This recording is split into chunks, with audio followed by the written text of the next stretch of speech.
ये मुझे क्या हो गया? मैं गर्भवती हो गई। मैं इस जंगल में एक बच्चे की मां बनने वाली हो गई। लेकिन मैं क्या करूं? मुझे बहुत जोर से दर्द हो रही है। दर्द से ऐसा लगता है कि आज मेरे प्राण इस जंगल में नहीं बचेंगे। अब मैं इस जंगल में कहां जाऊं, किसे बुलाऊं, कौन मेरी बात सुनेंगे? मुझे दर्द से सहा नहीं जा रहा है। अब मैं क्या करूं?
अब मैं इस जंगल से कहाँ जाऊं?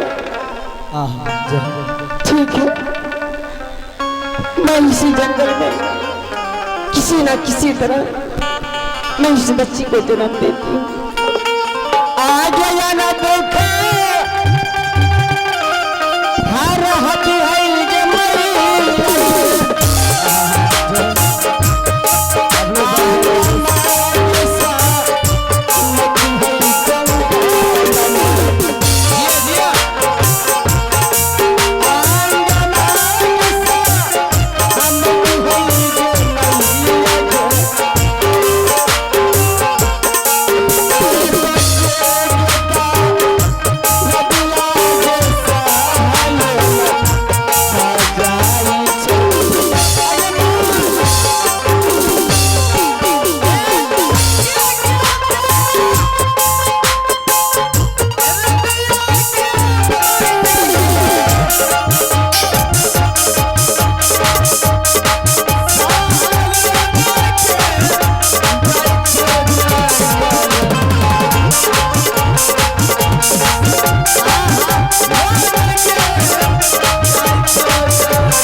ईश्वर, आज मुझे इस जंगल में एक लड़का जन्म लिया है। अगर यही लड़का उस महल में जन्म लेती तो आज मैं दर दर की ठोकर नहीं खाती। हे भगवान, अगर मुझे बेटा ही दिया तो इस जंगल में आकर के दिया, लेकिन मैं इस बेटा का नाम क्या रखूं? ठीक है, ये जंगल में जन्म लिया है, मैंने इसका नाम ध्रुव कुमार रखता हूँ। ध्रुव कुमार। अरे महला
करते हुए पुरस्कार दिए हैं हमारे भाई नीरज कुमार जी। तेल लगाने के लिए पैसा दिया है 11 रुपया। इन बच्चे को मैं अपने पार्टी ओर से लाख लाख धन्यवाद करता हूं। और इस बच्चा को सभी माँ बहन बाबू भैया 1-2 रुपया से मदद करें। चलिए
भगवान इसमें बेटिक नहीं है दोस्त।